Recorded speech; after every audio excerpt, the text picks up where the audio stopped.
But really, you know, your study guide is these quizzes. I will go through and I sit down with all the quizzes and I try and pick not the same question, but the same topic. So where there's a question here about the difference between the federal deficit and the national debt, do you understand what the difference between those two is? I'll throw another question on about that. So you want the topics is, you know, can you work with the Lorenz curve? Do you understand that further away is more unequal? That's how you want to generally approach these. All right, questions related to this that we need to go over and talk about. Any questions, actually broad questions about the exam? Format, same format as the last one, so that shouldn't be a big deal. It's all we're doing on Monday, so when you're done with it, you go. It should, it's not designed to be super long. It's designed to kind of easily fit within that hour, but if you need extra time, a handful of you did last time, you went over. There's not a classroom in here after us on Monday, so that should probably be okay. So don't worry about that too much. All right, what on here is weird? What do we need to talk about? Yeah. So last midterm, we had a lot of equations we had to go over. Were there any equations that we should focus on for this chapter? Yeah, I was trying to think about that. So candidates for your note card, equation-wise, the main one was probably the money multiplier. It's not a complicated one. So 1 over the reserve requirement.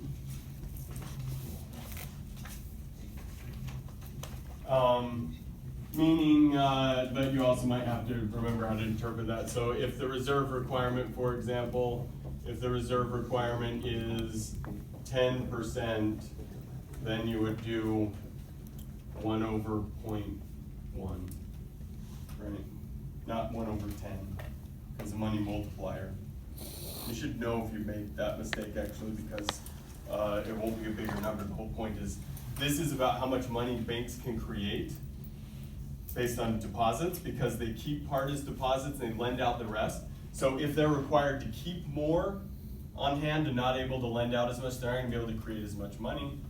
So this is a multiplier, so it should be like a big number. So if it's 10%, then the multiplier is 10. There's also, so equation-wise, that might be it, because like unemployment, some of the stuff about price, like consumer price index, how you'd adjust the value, real and nominal. Yeah, there was more calculation stuff on the first exam than there is on this one. Okay. But you have this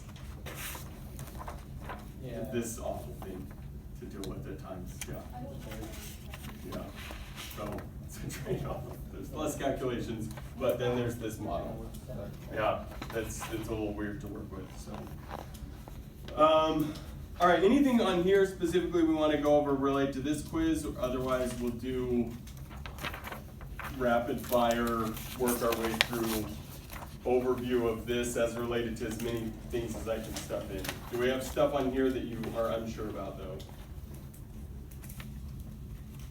Or questions, specific questions you're unsure about that you want to go over? Yeah. Could you do the Lorenz curve where, see, because like, this was just showing how far away you are, but then in terms of like the actual numbers, like what you did on the board. Does that count as integration? Like this. Yeah. That didn't make it on here as an exact quiz question. It made it on here as like these numbers. Oh, I see. This is a question like that, but yeah, so if you were taking this and being asked to construct a Lorenz curve, for example, which is similar to what we did in class a few days ago, just remembering that they're cumulative, so if we were to create a Lorenz curve. All right, so what's this line in the middle here?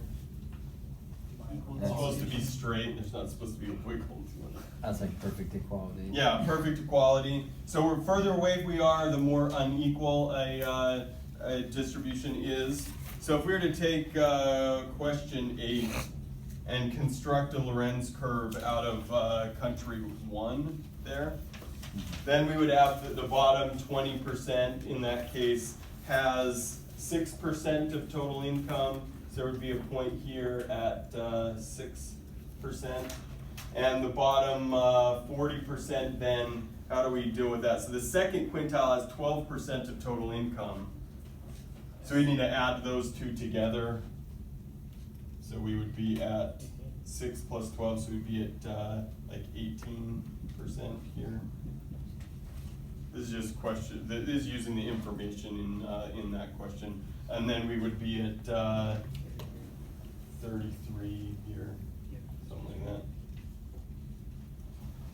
So if you were given a question, kind of like we had some questions there, it actually is going to go out further, but like what's the income share of the second quintile? Well, we know from this it's going to be 12, but getting that number from here, we would be taking the 18 minus the 6 to get to that 12 if you were given Lorenz curve information like this,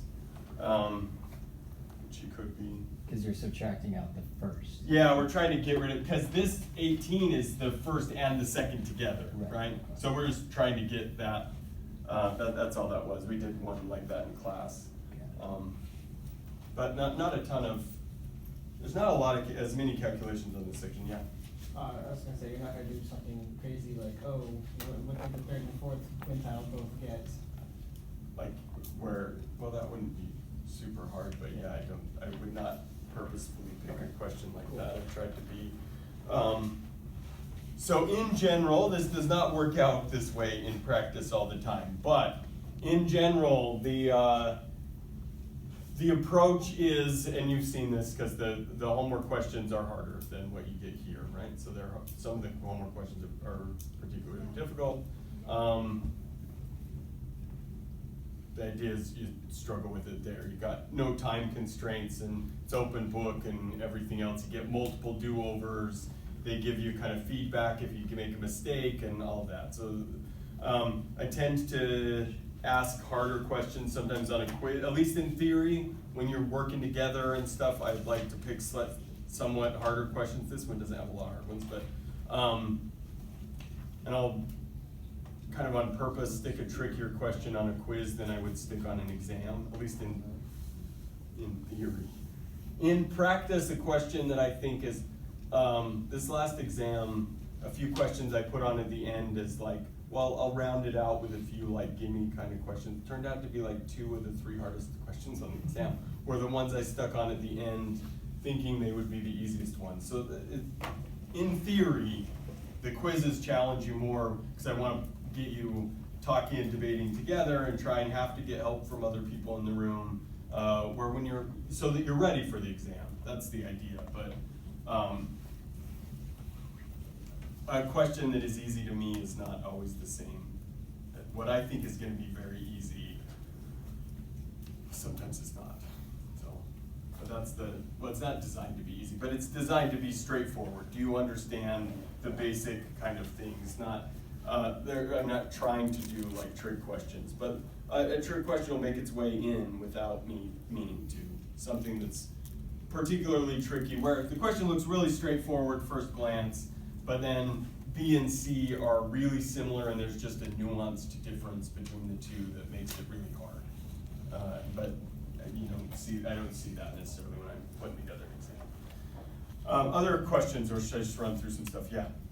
Is there gonna be any questions about healthcare? There is usually a question or two about healthcare, but Should we know about all the healthcare systems? Or? no, I don't go into that kind of detail. Usually ask a broad kind of, were you here the day we watched and talked about Japan? It's usually a bonus question. So there are But it's much more like where you hear the day we kind of talked about the problem of healthcare and how some other country kept down costs, and it's designed to be relatively easy if you were here. Some people weren't here, and it won't be super easy. But so because that is usually it's a bonus question. So, yeah. All right. Anything else? All right. I'm gonna do quick review. We're gonna run through a bunch of the stuff. Again, a lot of this what you will recognize from